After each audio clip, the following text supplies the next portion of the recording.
कोण डोसा बनवून तयार आहे आणि जबरदस्त दिसतो, मस्त असा क्रिस्पी होतो, खूप छान सोनेरी रंग आलाय, तो आकारही जबरदस्त आलाय, सांबार आणि चटणी बरोबर अफलातून लागतात। नमस्कार, मधुराज रेसिपी मराठीमध्ये तुम्हा सर्वांचं खूप खूप खूप मनापासून स्वागत। आज आपण टोपी डोसा किंवा कोण डोसा कसा बनवायचा ते बघतो। सगळ्यात आधी 2 कप तांदूळ घ्यायचे, तर इथे सुरती कोलम मी घेतलाय। सुरती कोलमच्या ऐवजी बासमती तुकडा घेतला तरी चालेल। आता यामध्ये अर्धा कप उडदाची डाळ घालायची। आता डाळ आणि तांदूळ आधी व्यवस्थित मिक्स करून घ्यायचे आणि यामध्ये पाणी घालायचं आणि स्वच्छ एक 3 ते 4 वेळा डाळ आणि तांदूळ एकत्र धुवून घ्यायचे। आता हे डाळ आणि तांदूळ इथे व्यवस्थित स्वच्छ धुवून झालेलं आहे। यामध्ये मी मेथ्यांचे दाणे घालते, एक अर्धा चमचा। आता पाणी घालायचं, डाळ तांदूळ सोक होतील इतपत पाणी घालायचं आणि एक 5 ते 6 तास आपण हे सोक करून घेऊया। अशाच मस्त चमचमीत आणि झणझणीत रेसिपीजसाठी मधुराज रेसिपी मराठीला सबस्क्राइब करा आणि त्याचबरोबर बेल आयकॉनवरही क्लिक करा। इथे ऑलमोस्ट 6 तास झालेत। हे डाळ आणि तांदूळ व्यवस्थित मी भिजवून घेतलेत आणि तुम्ही बघू शकाल व्यवस्थित भिजले गेलेत। आता यातलं डाळ आणि तांदूळ घ्यायचं आणि मिक्सरच्या भांड्यामध्ये घालायचं।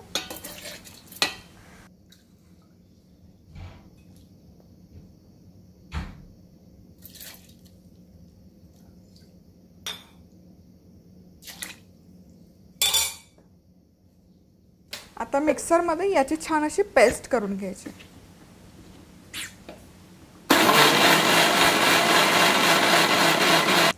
आता हे व्यवस्थित वाटून झालं की एका खोलगट पातेल्यामध्ये काढून घ्यायचं पीठ।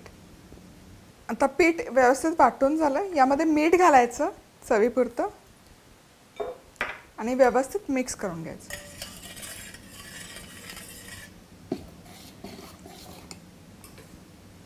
आता हे व्यवस्थित मिक्स करून झालं की झाकून उबदार ठिकाणी साधारण एक 10 ते 12 तास किंवा रात्रभर आपण फर्मेंट करण्यासाठी ठेवून घेणार आहोत। मधुराज रेसिपी मसाले कॉन्टेस्टमध्ये भाग घेण्यासाठी मसाले Amazonवरून ऑर्डर करा। मसाले कसे ऑर्डर करायचे याची लिंक खाली डिस्क्रिप्शन बॉक्समध्ये दिली आहे। मसाले ऑर्डर केले की ऑर्डर नंबर madhurazrecipe@gmail.com वर कळवा आणि जिंका भरघोस बक्षीस। पीठ इथे व्यवस्थित फर्मेंट झालेलं आहे,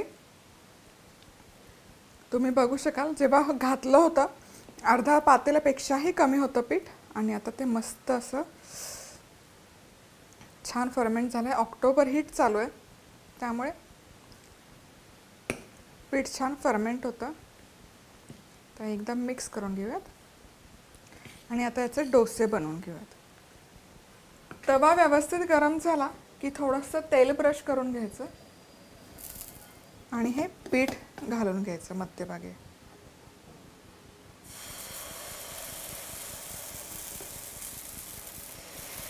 आणि स्प्रेड करायचं।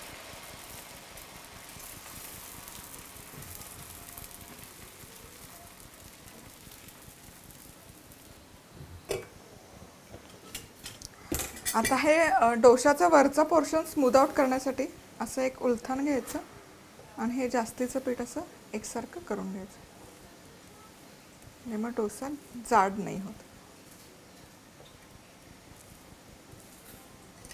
आता थोडंसं तेल drizzle करायचं। डोशाला असं ब्राउनिंग यायला सुरुवात झाली की एका साईडने असं हा कट करून घ्यायचं मध्यभागापर्यंत।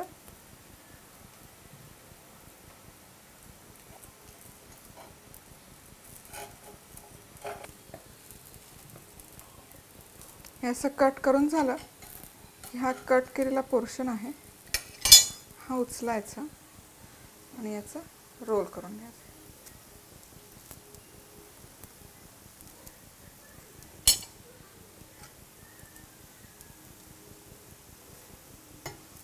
आणि हा आपला टोपी डोसा बनवून तयार आहे।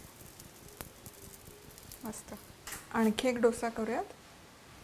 तेल ब्रश करायचं,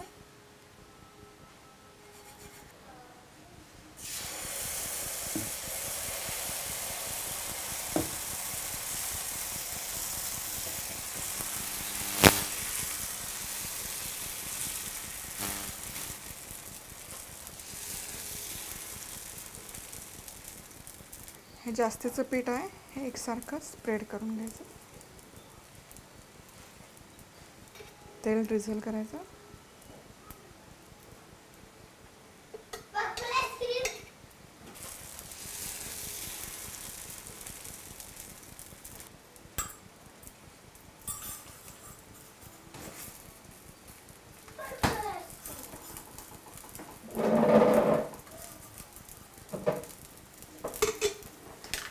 हलकंसं ब्राउनिंग आलं की कट करायचं एक साईड.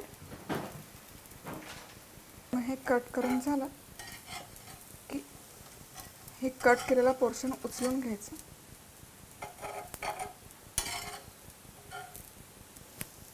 आणि त्याचा कोन करायचा.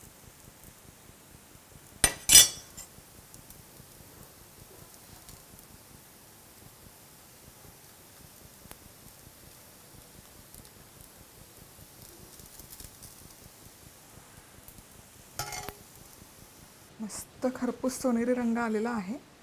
सर्व करताना अर्थातच सांबार आणि चटणी.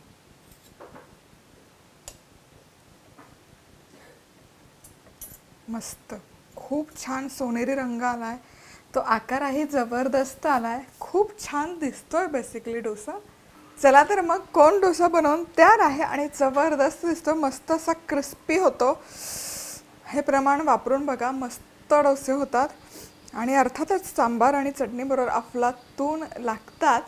सबस्क्राईब केलं नसेल तर जरूर सबस्क्राईब करा. पुन्हा भेटूयात अशाच एका मस्त रेसिपीबरोबर. तोवर मस्त राहा, खुश राहा, आनंदी राहा आणि सगळ्यात महत्त्वाचं खात राहा.